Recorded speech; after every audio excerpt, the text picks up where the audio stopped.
Welcome to the Coach Tyler Vann Show. Below is Coach Tyler Vann. He's Howie Chaney. And we're here tonight to talk about a big win this week, an emotional win. And, Coach, let's start with that.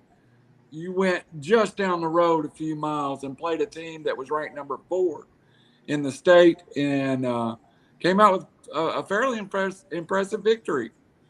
Yeah, I was proud of our defense and proud of our guys. That we had a bunch of young guys again step up, make some big plays for us. Defense played well, forced 6 turnovers. And when you're able to force 6 turnovers, normally you don't come up with a big win. And our guys was able to do that. Was able to run the ball well.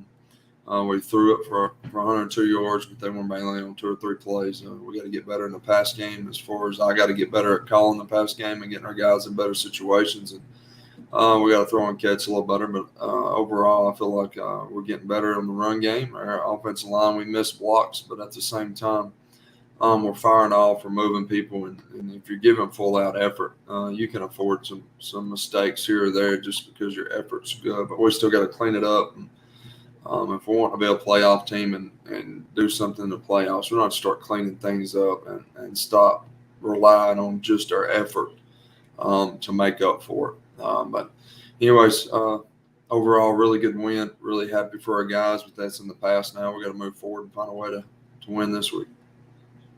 Howie Chaney? Yeah, it was a great effort. It's like I said, both of you and Pisgah both kind of went away from your bread and butter, which is the passing game. Both of you came out with a conscience to run the ball, and y'all happened to do it a lot better than they did. Right, yeah. I felt really good all week about our 5 guys up front being able to control the run, and they were able to do that. You know, they broke off some big runs and were successful in the run game at times, but we missed tackles when that happened, and that's part of it. We got to be able to break down and make a tackle. And like I said, their effort makes up for a lot of missed tackles. If we miss a tackle here, we've got 3 or 4 hats running to the football. We can afford to miss a tackle, but really proud of our defense. And again, on offense, we rushed for 350 yards. And if you can do that every Friday night, you're going to win a lot of football games. You don't have to throw it when you rush for that much and when you're able to control the line of scrimmage. So. Coach, is running the ball that much breaking your pattern, as you've talked about so much this year? It's hard to get a beat if you look at 21 film and 22 film. As a play caller, do you feel like you're in a completely different zone right now? Yeah, I mean we are a run first football team. We ain't afraid to say that. You know, we're still spreading it out some, but like I said, we want to be a physical spread football team. But we're going to have to start airing it out a little bit more to keep guys out of the box, and that's what hopefully we're going to be able to do over the next few weeks is get better in the pass game. And look, we threw it well at the start of the year when we needed to throw it. We're doing a good job. Our guys are doing a good job getting the ball out on time and going to the right spot. We just got to get back to that a little bit. You know, last week, listen, they're playing too high. You better be able to run the football when somebody's playing too high against you. It's like one of my pet peeves. You know, if I see one high, we should be able to throw it. We better be able to throw it. If I see too high, we better be able to run it.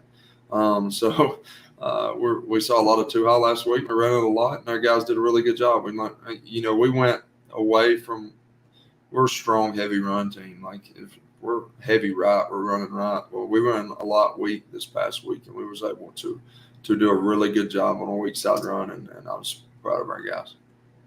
Of course, we always want to thank our sponsor, KC and JT Homes, for making this possible.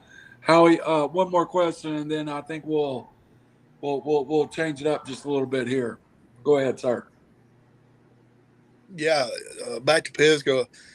They tried to throw the ball, but your defensive line lived in the backfield last week.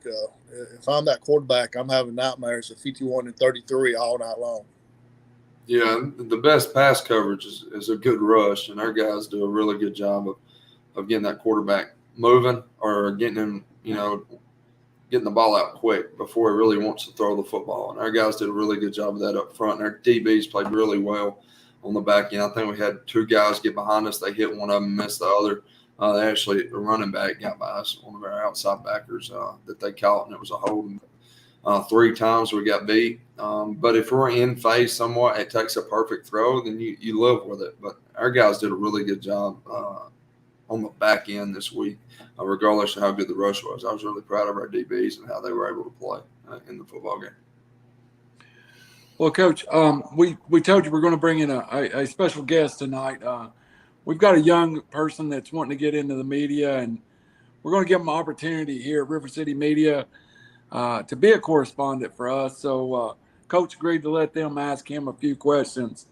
So I'd like to bring our special guest on now with a few questions for Coach Vann. And correspondent, please go ahead with your question for Coach Vann. All right, Coach Vann. So, do you think you made an improvement from Geraldine to Pisgah by not getting an unsportsmanlike penalty? Yes, I do. I actually did a really good job the other night. Didn't even scream, I don't think, at the refs. Maybe once at the end of the game, but that was it. Yeah, I don't think I had to yell at you either. No 15-yard penalty was a no-go the other night. So, Coach, obviously we set you up a little bit. Yeah. I thought you were serious. I was expecting like somebody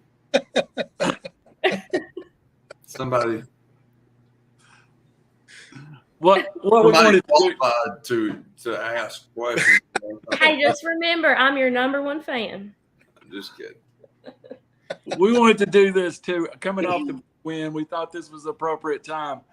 For all that you and Hannah do for Sylvania football, we wanted to get you both on here and talk about that just for a minute and kind of surprise you, Coach, because we're halfway through the season and you and Hannah both have to sacrifice kind of your way of life when it comes football season. You've talked about it with us. It's a full-time commitment, not only for you as a coach, but her as a coach's wife. For sure. I got him so shook up he muted himself, Hannah. No, I'm back. No, she does a really good job about it. You know, she grew up in a coach's home with her dad being gone a lot, and I'm gone a lot during football season. We don't get to see each other a lot, and when she's during basketball season, I don't get to see her as much either. So it's rough. It's tough, but we understood it when we got married. We like it when we get to see each other, but we understand why we can't sometimes. Hannah, growing up, your dad's is he still at Ray County? Yes. So your dad's the ladies basketball coach at Ray County, has been coach all over the place, kind of. Now he's in Tennessee. When you and Tyler got together, we talked about one time to come to Sylvania as a team. Y'all left a pretty good situation in Woodville to come to Sylvania to kind of start fresh. Mm-hmm. Yeah, it was hard. I mean, I loved it there, and the community was great. I loved the kids, and it was hard. But when I got here, I fell in love with the school, the community, the programs. I mean, everybody's great to us, and I love it, and I never want to leave. So that means somebody's got to keep winning, right? He's got to keep winning. Yeah. So, Coach, we're not going to leave Pisgah because we know this game meant a lot to you. And I want to ask Miss Hannah just one more question, then we'll get to some game and we'll get back to the other Coach Vann in the house, which is the Mrs. Vann. But, Hannah, was this a different week? I mean, Tyler, when he was back a football player, went to North Sand Mountain. His arch rival was just up the road in Pisgah. That emotion of going back to Pisgah as a head coach, it had to come out some this week at home. It did. Every day to get home from practice, I'd be like, all right, so what'd you do today? How was practice? How are the boys responding?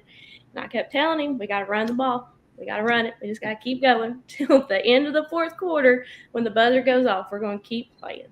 But, I mean, it brought back a lot of flashbacks. But, I mean, we got the dub. Coach, let's go back to Pisgah for just a minute. She talked about running the football, and Howie, I'll come up to you, and you can go around with questions. But before I hand it off to Howie, you talked about it, 300 yards of rushing. You've got a nice tandem there and two young men in different classes. One that's very young in his career, and one's a senior. what kind of luxury it is to have two backs that you can trust with the football in a game like that. Yeah, it's huge to have two guys like that, and then on top of it, they respond well with each other. You know, they're really good teammates. They I don't even sub them in and out unless they've really done something wrong or missed a cut that I didn't agree with. They do a good job subbing themselves in and out, and they just try to stay fresh. But they don't care who runs it for a touchdown. They don't care how many yards either of them have. They work together. They want to win, and they all thank the O-line for what, you know. Without them, they ain't able to run the football. But them two guys do a really good job, and our O-line does a really good job giving them creases. And so I'm really proud of them. You know, we got some younger guys in the program too at running back that do a really good job that I'm excited about. But these two guys this year are definitely a big reason why our offense is able to run the football. But they'd tell you straight up, just like I would, without the O-line, they ain't going to be able to do it. So I'm proud of everyone up front, everyone involved. And if you go back and watch, Nine had some good runs last week. And He did. we had some receivers that sprung some blocks. We missed some blocks, and we got caught for holding out there. But we also, our receivers were able to spring them guys for some big plays. So all around, it takes 11 guys on the field to do it. And 2 and 22 will be the first to tell you it ain't all about them. It's about them other guys blocking for them.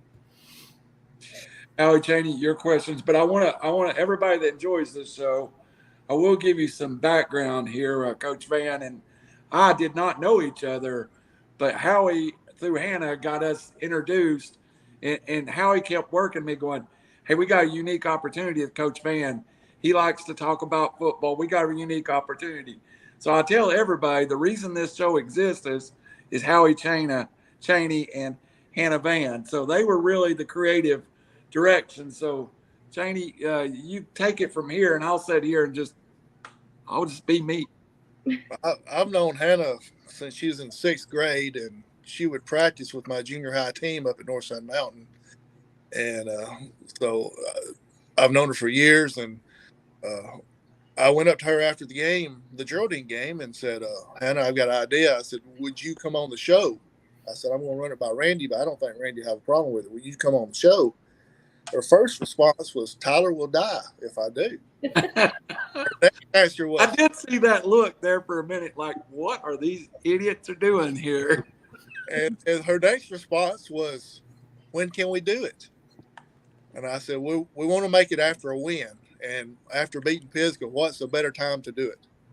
Yeah. And again, both of you, what you do for this program, it shouldn't be lost on anybody. And so many people comment to me that what you two bring as the energy to the program means so much. So Howie, go ahead with your questions and I'll shut up. Yeah. Kind of going back to what you said earlier, Hannah, do you actually put a little input into Tyler's ear saying, "Hey, what if you tried this?" No. I mean, I don't know that much about football. I might say stuff like the other night when Drennan went down and we didn't have a punter and we were on 4th down, and I just knew he was going to go for it every single time. But usually after the game on Fridays, I won't say much. And then on Saturdays, I'm like, "Well, why'd you do this? Or why'd you not do that?" I know I kind of aggravate him with it, but, I mean, I'm trying to learn as much as I can. So, Coach Vann, how much is that true and false?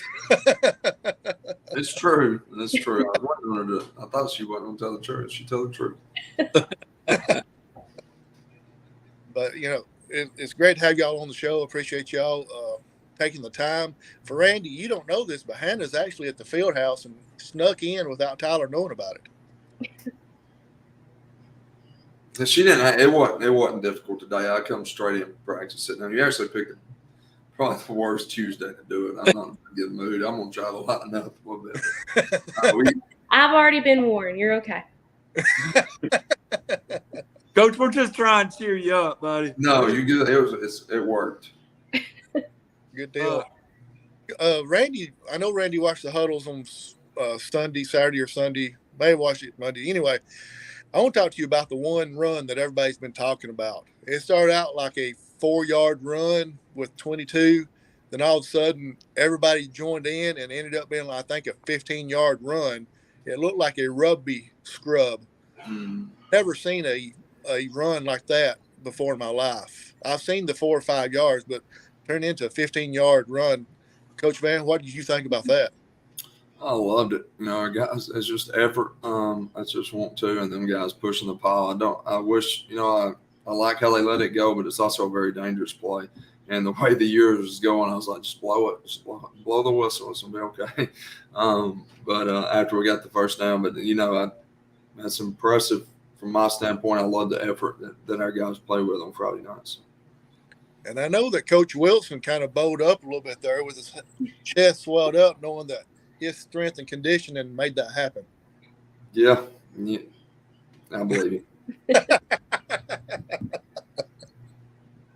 So, we're trying to get y'all together a little bit here because Hannah will probably be helping with basketball again pretty soon, and season probably be starting very soon. So you're not going to be able to spend a whole lot of time together. So we're trying to get you, even if it's on video conference, we're trying to get y'all together for at least 40, 45 minutes.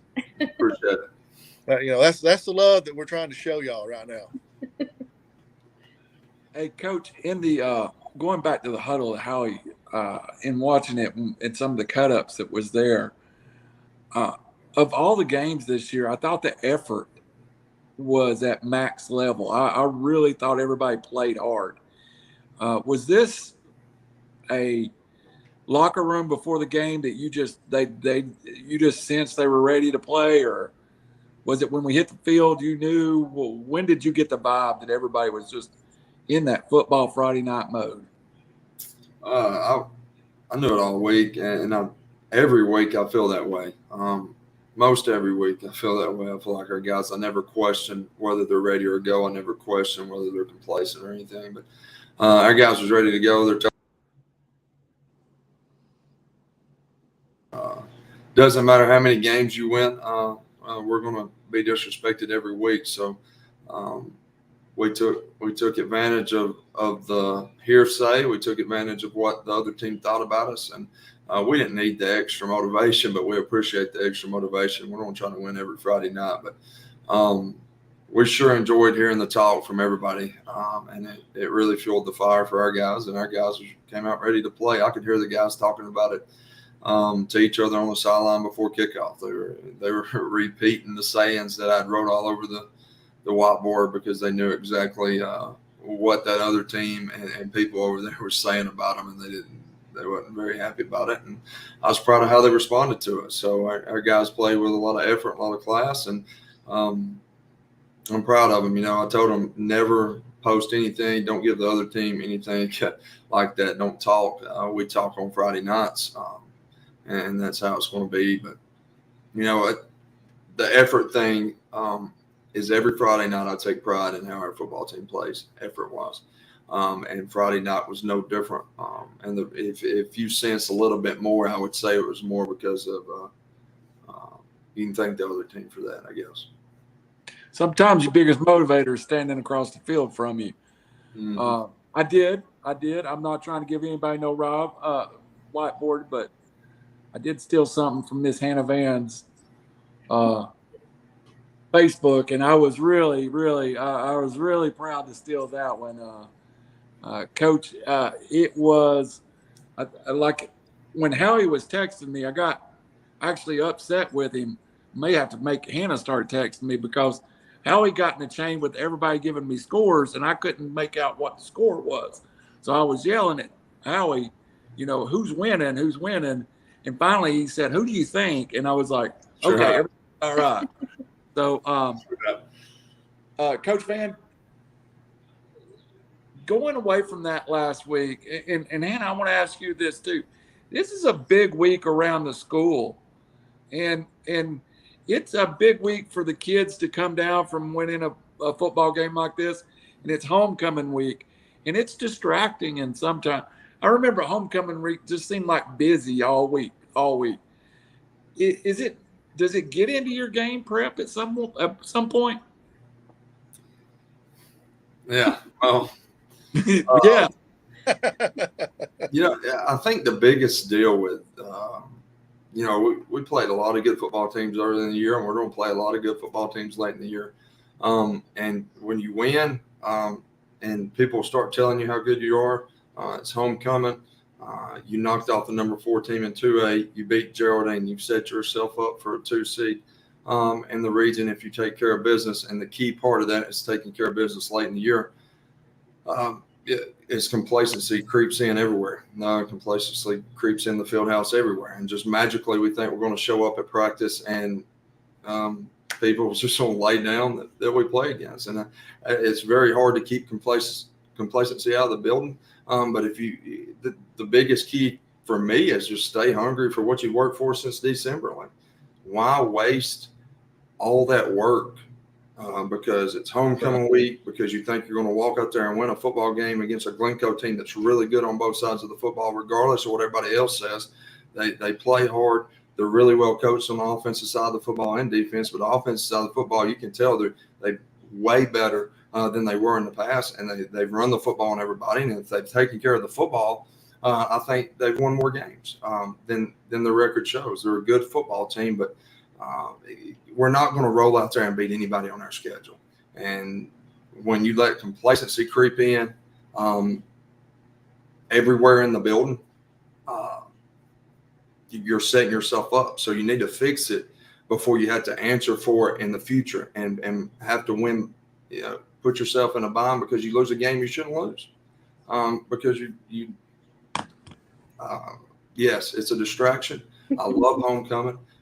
Kids, I want the kids to have fun. I told them that on Monday. Like, it's homecoming. Seniors, this is your last homecoming week in high school. Enjoy it. Enjoy what you do during school. But from 3 o'clock to 5:30, you're mine. From 7:30 to 8:40, you're mine. Lock in, focus in. We didn't have that today. If we don't have that tomorrow, we're going to be it's just not going to be good on Friday. So we got to fix it. Complacency has crept in everywhere, and if we don't fix it, it's going to show on Friday night. So that's all I got to say. I wish you wouldn't ask that. That was well put, Coach. Hannah, when it comes to overall putting that speech into coach speech, that's something you can identify, even though you don't know a lot about football. You can identify with the issues around putting a team together. Is that sometimes where you feel like you may be able to say, hey, it happens, and this more about the structure of the team and what any team goes through during a season? Yeah, Tyler explained it pretty well. It's homecoming. The kids are dressing up every day. They're excited about that. The parade's on Thursday. They're all excited. They're getting the floats ready for the parade. There's just so much going on. And I tell him this every year. It happens every year. We just got to get through the week, let the kids have fun. I know they have to focus, but remember, they're kids too. Yeah.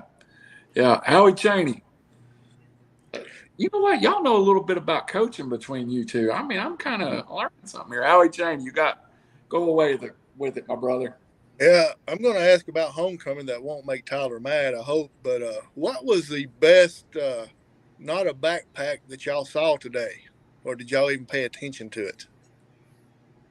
I would say the kayak with Griffin Turner and Kobe Butchell.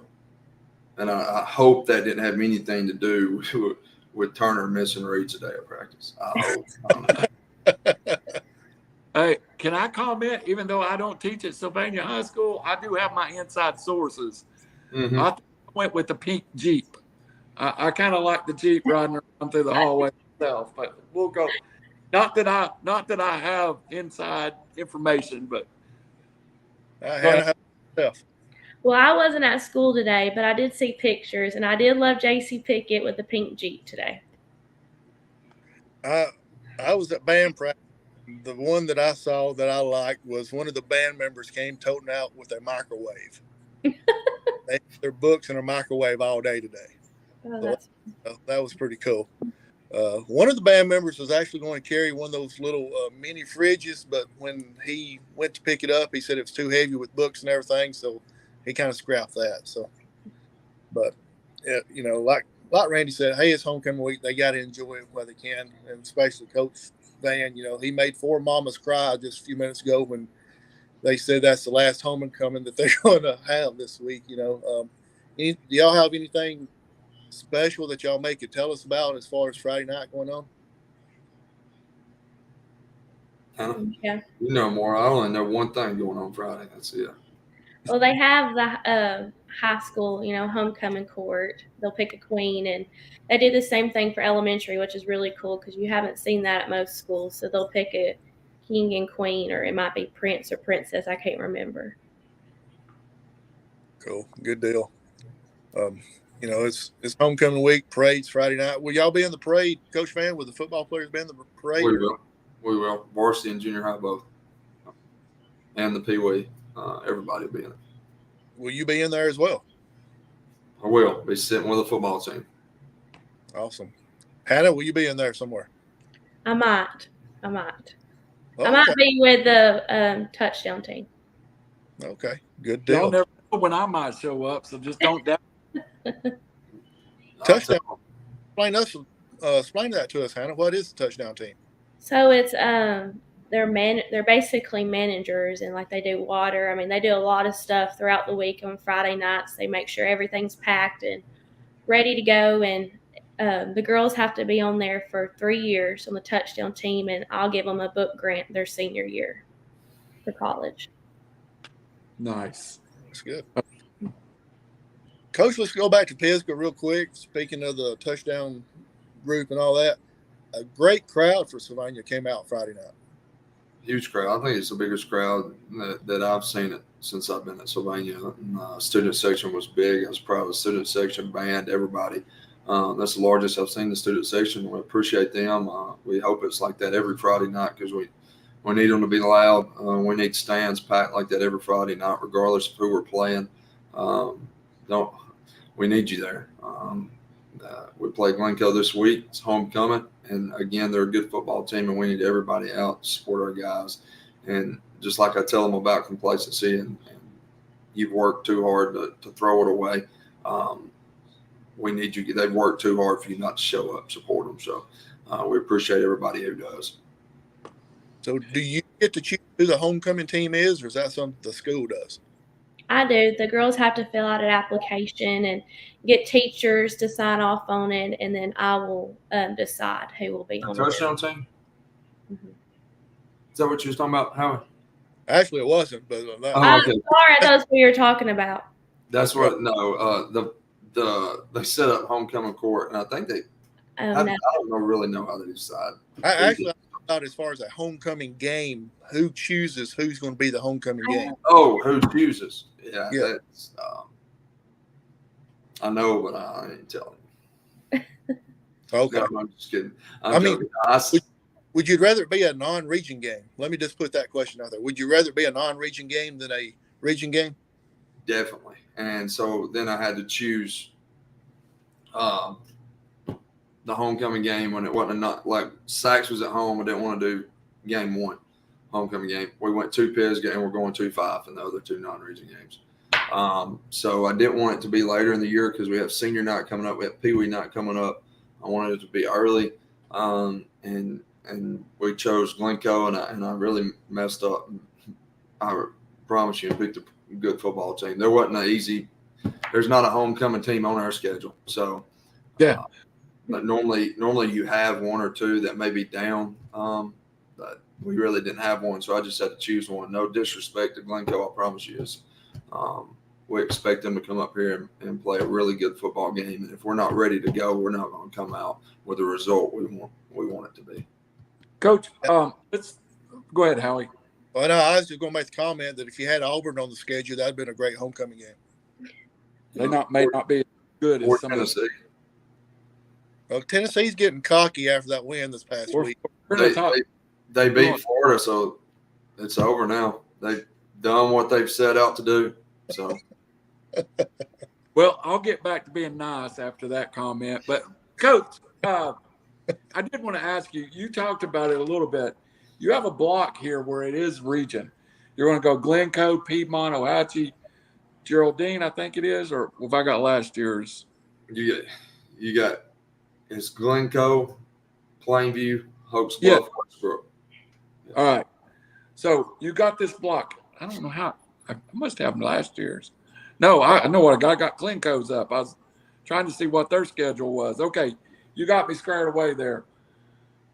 Is this block it's kind of a reset to your season. You're halfway there. So really it's a time to kind of reevaluate and buckle down because you're halfway through the season.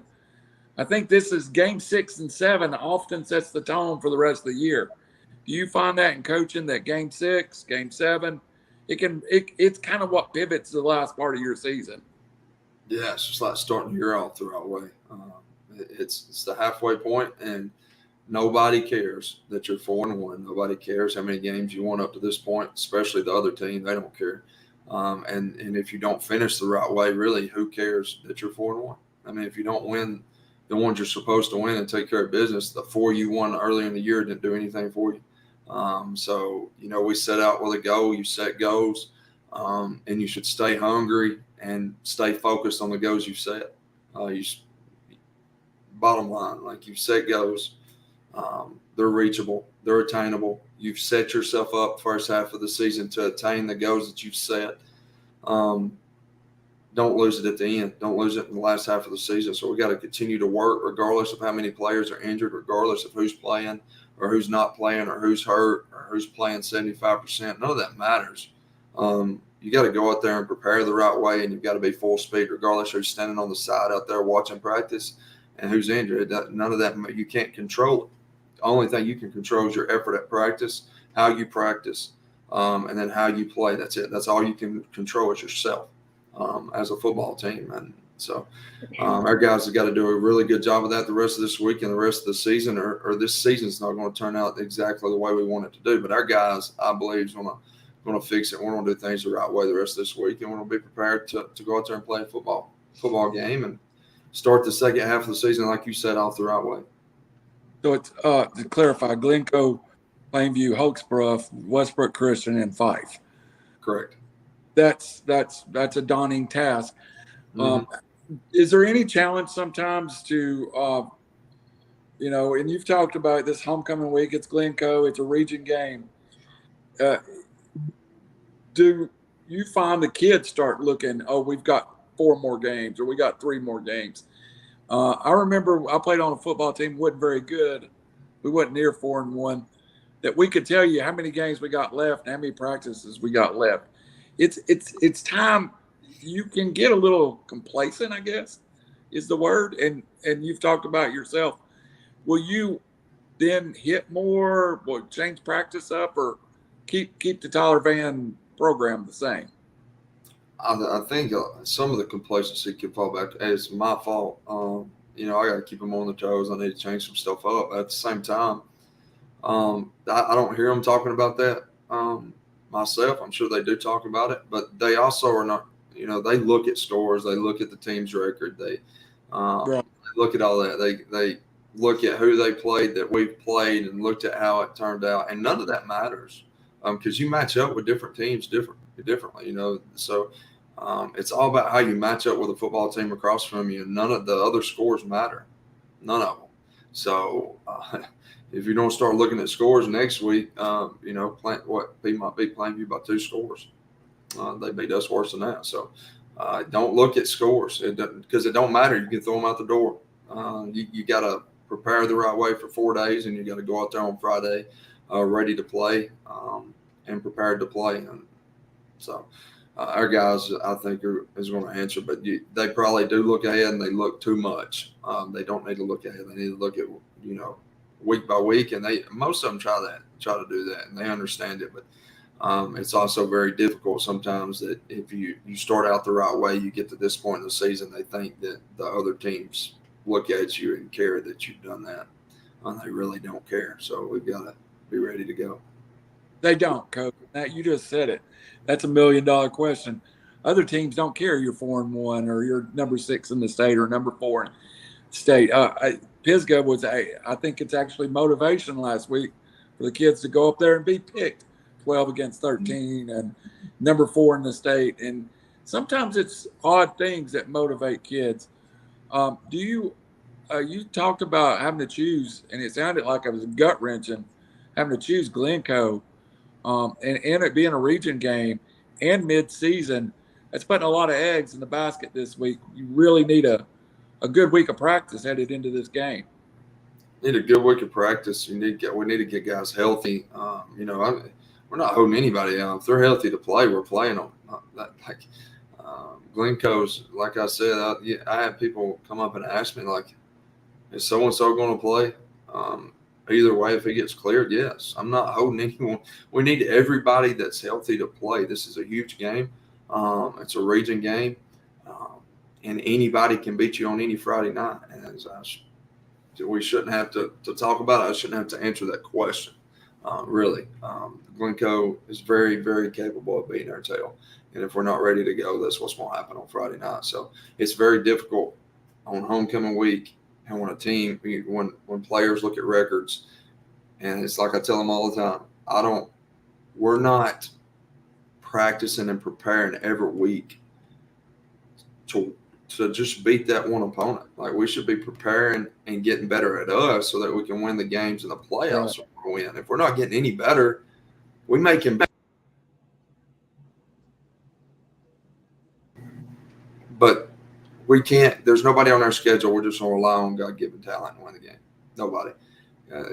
So we got to be prepared and ready to go this week, and prepare like you're trying to win a playoff game every week, because that's what it is. If you want to host a playoff game and set yourself up for a good road, then you have to start preparing like that every week. We've done that so far.